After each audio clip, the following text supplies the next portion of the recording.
It was the kind of morning that promised nothing and yet delivered everything. The bright autumn sun peeped in through the curtains, casting delicate slats of gold across the polished wood floor of the apartment. In one corner, piled high with notebooks, pens, half-empty coffee mugs, and an open laptop screen, sat a man midlife, arms folded, absorption written on his face. He was Paul Sinha, known to millions as the cool, formidable quiz whiz on the hit TV show The Chase. But today, he was in a different kind of chase, racing toward change. He stared at the screen. An email blinked open. It was from a co-star. 2 simple words: change now. That was it. At first, the words sat in his mind like a pebble dropped in still water. 2 words, and suddenly the ripples began.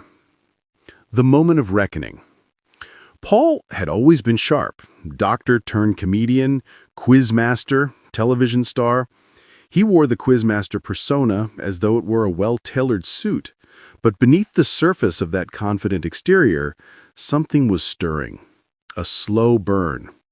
A shoulder stiff for months, a limp that crept in unannounced, the 1-2 punch of medical diagnoses that felt like cruel plot twists in a life he was running forever forward. He pulled back the curtain on it all when he revealed publicly that he had been diagnosed with Parkinson's disease. The revelation shook expectations, his own, the public's, but it also offered a kind of strange relief. The clarity of naming the foe, the beginning of a fight. And so when his co-star's 2-word demand came, change now, suddenly Paul understood the transformation was not just medical, not only professional, it was personal. The metamorphosis he needed was sweeping. The transformation begins. Paul sat back in his chair, took a breath, and decided that very day he would change. He began by walking out of routines. He changed how he looked at his schedule. He changed how he treated his body, his mind, his heart. He changed the stories he told himself. The first real shift came at dawn the next morning. Instead of rolling over the alarm and grabbing his phone, he planted his bare feet on the cold wooden floor and walked to the window. He watched as the city came alive. He said out loud, "Let's chase something new." In the days that followed, his mornings transformed. He traded endless trivia sheets for gentle stretches. He traded nights of constant touring for measured rest. He traded perfection mania for kindness. Where once he had anticipated every answer, he now anticipated his own well-being. And his co-star's 2 words echoed, "Change now." They became his mantra. Challenges and revelations. Of course, transformation is never smooth. The symptoms of Parkinson's fluctuated. Some days were triumphant, the mind sharp, the laughter easy, the lights of television studios warm and familiar. Other days were dark. Frustration, fatigue, the tremor when he least expected it. There was also the deeper question, who am I if not the Quiz King? If I cannot always deliver answers at lightning speed, if I cannot always stand tall in the studio lights, what remains? Paul asked himself this each evening. And then came a moment of grace.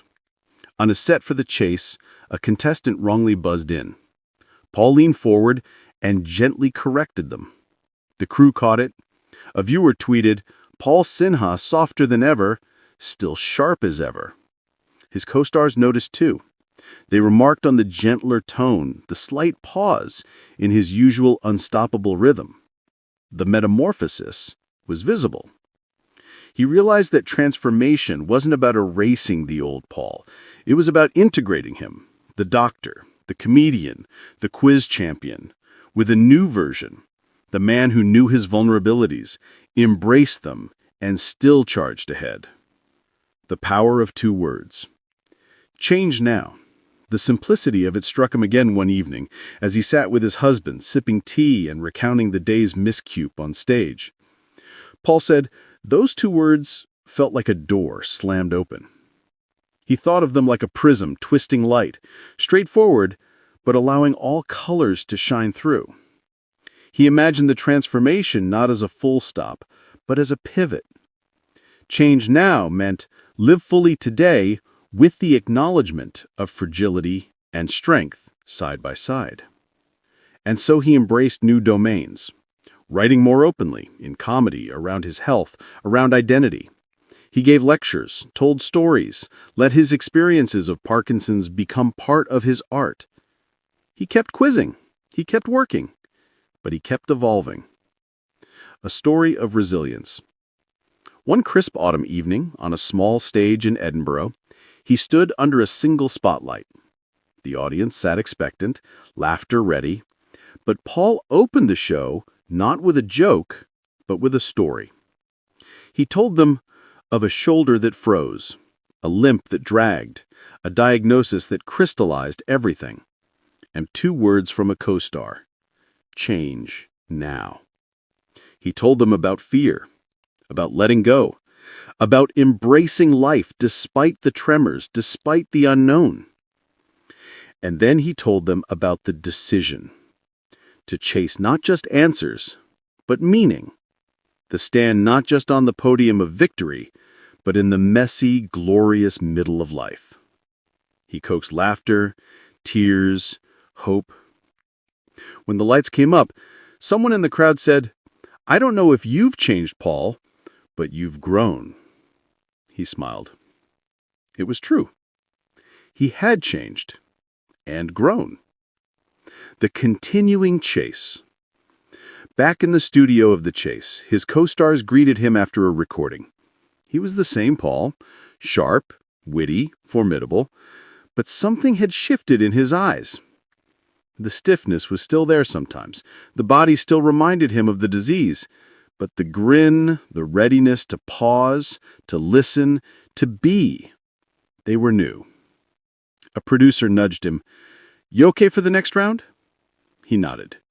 "Ready," he said, and not just for the show, for whatever came next.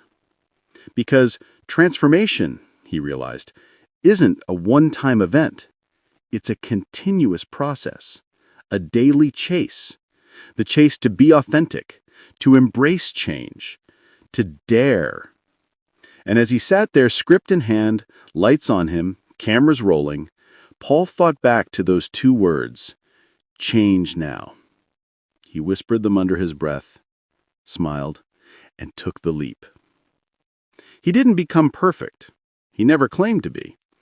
But he became a version of himself that he could live with, proudly, bravely, kindly. And in that, he found a new kind of victory.